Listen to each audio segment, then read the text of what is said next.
Hello, it's Karen Burniston here with my monthly designer challenge video. The theme this month is card size. We're all making mini slimlines that measure 3.5 by 6 inches in the closed position. Several of our pop-up dies will fit in a slimline or mini slimline, including our explosion pop-up die set, which I will use today. My card itself is a piece of cardstock 6 inches by 7 inches scored at 3.5 inches. So that gives me that top fold mini slimline card. Then for my inner pop-up card, I'm using a piece of paper 5 inches wide by 6.25 inches tall and then scored in the center for folding. There are alignment nubs on the side of the pop-up die that comes included in the explosion pop-up. So I put those right over the fold of the card, hold that in place with temporary tape, and then roll that through my die cutting machine. And you can use any die cutting machine that can accommodate a wafer thin die. Today I'm using my Spellbinders Platinum 6. After carefully removing the die, I can train the pop-up. So I fold the card in half. That allows me to work the fold that's at the base of the pop-up through both layers. So I just fold that section down on that base fold, and I can do that in both directions. Then I bring it back to where I started, open the card, and then I can just pop that box to come into the card. There is an optional second tier pop-up, so now I can do the same thing. Fold that base down through both layers, open the card, and then pop that box to fold inward. So just a very simple, generic 2-tier pop-up. I can't glue that in my card yet because I want to work on the explosion sides. I am using origami paper, so this is just very lightweight paper in a bright color. These pieces happen to be 8 by 8 squares, which means if I fold it in half, I can actually cut through both layers and get 2 explosion sides at one time. I definitely recommend a lightweight paper for using the explosion sides, and that just keeps the bulk in the card down since you have so many folded layers on top of each other in the closed position. I chose origami paper, but another good choice would be wrapping paper. There are lots of really pretty wrapping papers that work great for explosion sides. And just checking that I can see the score lines on both pieces, and I can. To fold up the explosion side, I start with the fold that's in the middle. And I like with the explosion sides to work those folds in both directions. So I fold one way and then I back fold the other way. Then the next fold I'm looking for is a long diagonal, and it starts in the corner and it comes up not to the other corner but to a spot a little bit away from the other corner. So just make sure that you're folding right on that line. And again, I like to go through both layers and in both directions. Opening that piece up, I now have these 2 big triangle sections that I want to collapse inward into the piece as I close it down. So I'm just going to make sure that the folds are both mountains, and then they will collapse down into the piece. And I can definitely just kind of work those folds so that they're nice and crisp. Then I have 2 little triangle wings, and on each one there are 4 horizontal folds. So I'm just going to work on one wing at a time. And I'm just going in and folding the 4 horizontal folds. That's going through 2 layers right now, not 4 layers, just the 2 on the outside triangle. Then I'm going to reverse those folds. So again, I like to work folds on the explosion sides in both directions. So just going through and working the 4 horizontal folds in the other direction. Then I'm going to switch to the other wing. So I like to start at the base. I do 1, 2, 3, and then 4 horizontal folds. Okay? Then I turn the piece around so that it's easy for me to reverse those 4 folds. So 1, 2, 3, 4. And now all the folds know both directions. You can see it kind of looks like a little paper airplane right now. Now I want to do that same triangle inverting thing with the first longest set of folds on one side. So I just collapse the triangle in. Okay, and then I'm going to do the same on the other side. So I just open it up a little bit so that I can see all the folds, and then I just work those upper 2 to be mountains so that those will collapse into the piece. And now I like to call this my little boot. See, the tip of the boot is sticking out one side, so then I'm going to use one boot only. I'm going to open it up enough, let it separate so that I can do that same exact thing. Reverse the folds. That will stick the boot tip out on the other side. Then switching to that side, I open it up enough to reverse the folds. That sticks the boot tip out the other side, except I can't see it because it's hidden behind there. But you can see it's still there, separated enough to invert the triangles, and then that completes one side of the explosion side. So it's just a series of back and forth mountain and valley folds. Now on the other side, again, I open it up just enough where I can see the folds, invert the big set of triangles, and that kicks the tip of the boot out the other side. Then on that side, I open it up enough that I can see the folds. I push the tip of the boot through to the other side. Now you can see it's hidden in there, but it's still there. I open it up, reverse the folds, and then the boot tip is done. That is just standard folding of an explosion side. There is an assembly video on this die set if you need more help, or there's a little quick folding how-to video on the YouTube channel as well. Then I just repeat that exact same folding process to do the other piece. Because I always like the designer challenges to include some new way to use the dies, for this one I thought what would be fun would be to make the explosion sides more like a lace look. And to do that, I'm going to treat it as though I were making a snowflake in elementary school. So sharp scissors are a good idea so that you can cut through all of those layers. And then I am just going to start on some side with the piece all folded up and basically cut a chunk out through all of the layers. Okay, it's going to make an absolute mess, but look what that's going to do. It's going to start making kind of that lace look. So, you know, this is just very much just try things and see what you like. I'm going to take a little bit out of that corner, then I'm going to move around this piece. There's a whole ton of pieces layered over the top of each other. So I'm going to, again, take like a semicircle out of it. Then I'll go down a little bit further and do another one. Okay. So I'm just basically lacing up this piece. Now on this little diagonal, I can actually do a half heart, and then it'll give me that little heart look in the finished thing. And then, well, let's do one more right here. I mean, you really can just kind of explore this, how you want it to look. Let's see how it's looking. Oh, that's pretty cool.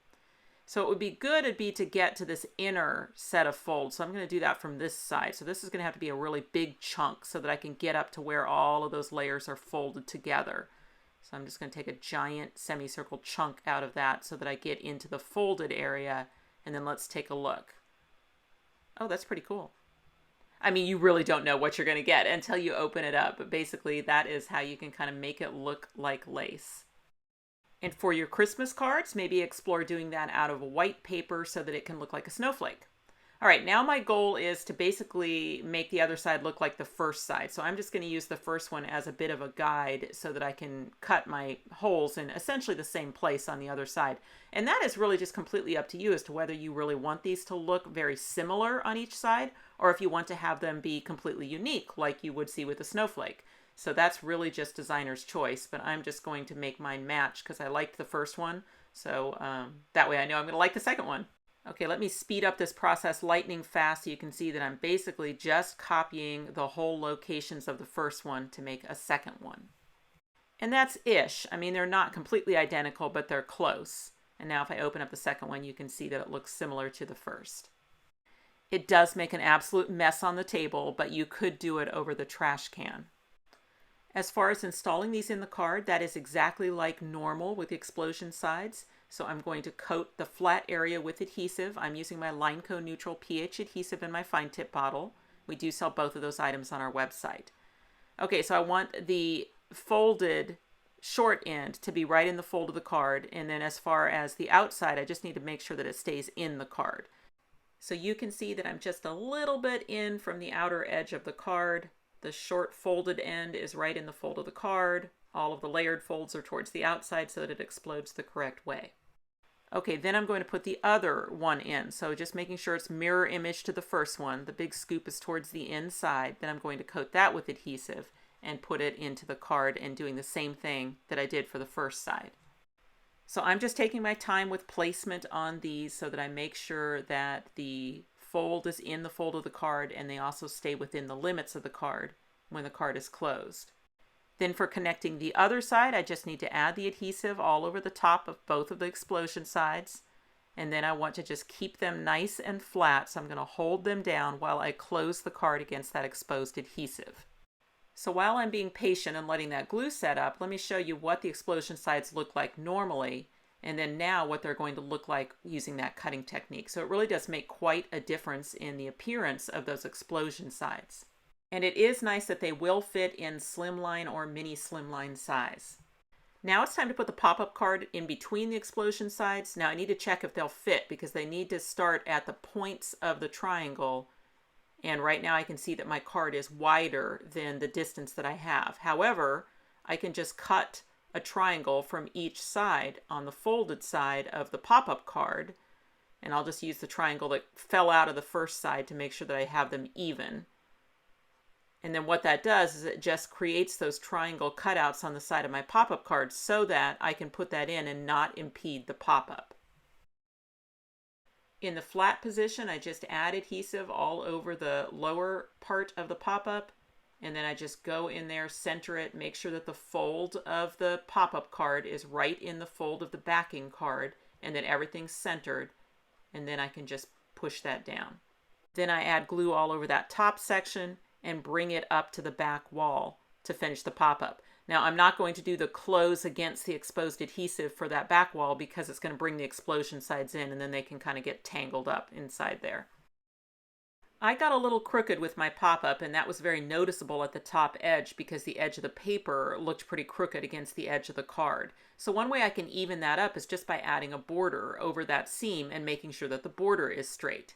So I chose Border Blends Trims and then cut 2 borders out of the same color as the card itself. I was just looking for a tone-on-tone look that would just make that top edge look less crooked. The bottom edge of my pop-up card was straight, but just to match the look, I added a border from the same set over that seam as well. So disguising a crooked edge with a border, it's a trick I use a lot. I've layered up a greeting piece for the lower pop-up. So for that, I started with our short rectangles crosshatch for the scalloped rectangle and the crosshatch rectangle. Then I added the love from our sending love die set and spelled out the word U using our new mini alphabet and numbers die set.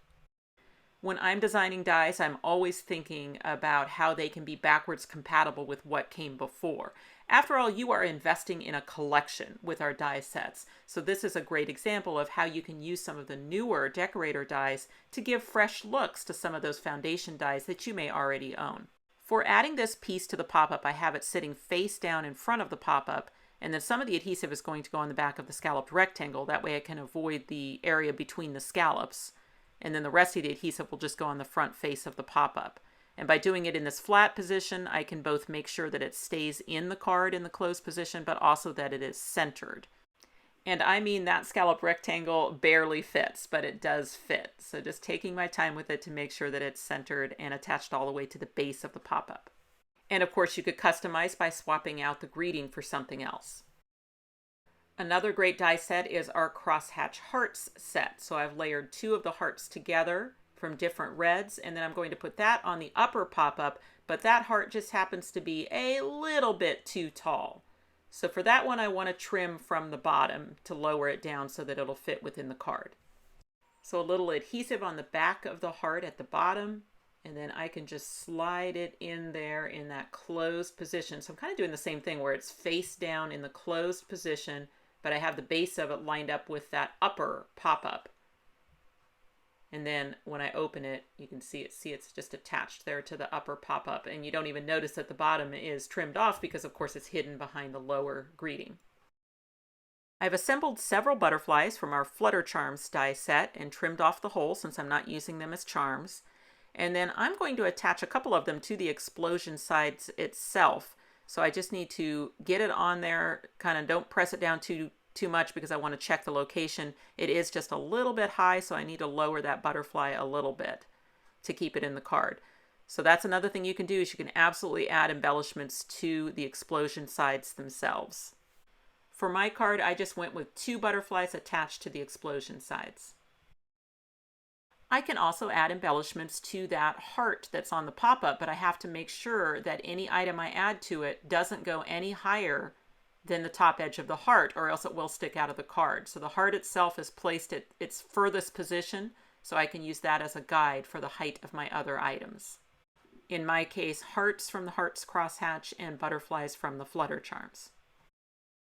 And then back to those short rectangles crosshatch as a place to sign the card. There's one butterfly in the Flutter Charms set, but by using the dragonfly wings and the bee wings and then the body for the butterfly, you can make your own custom butterflies.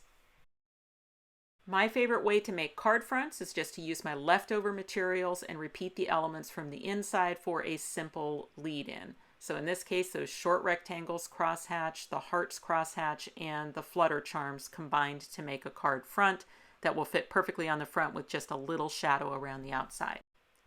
Using 3.5 by 6 for a mini slimline is particularly nice because of envelope size. You can use that shorter business envelope that you can find at any office supply store. I would add the stamp that's for non-machinable or the extra ounce surcharge stamp to this one so that you can account for the thickness and the fact that it's rigid. And of course, I always invite you to think of these designer challenge videos as techniques that can be completely customized with your own choices. If you check the description box below this YouTube video, you will find supply links for all of the dies that I used today, as well as a link to the blog post. And on the blog post, you will find pictures of this card, as well as links to all of the great mini slimline inspiration made by our very talented design team. Thanks for watching. If you click on the website link, you'll go to KarenBurniston.com, where you can purchase these dies as well as find links to our other social media accounts. You can subscribe to this YouTube channel and check out some of my other videos. Thanks so much for watching, and I'll see you next time.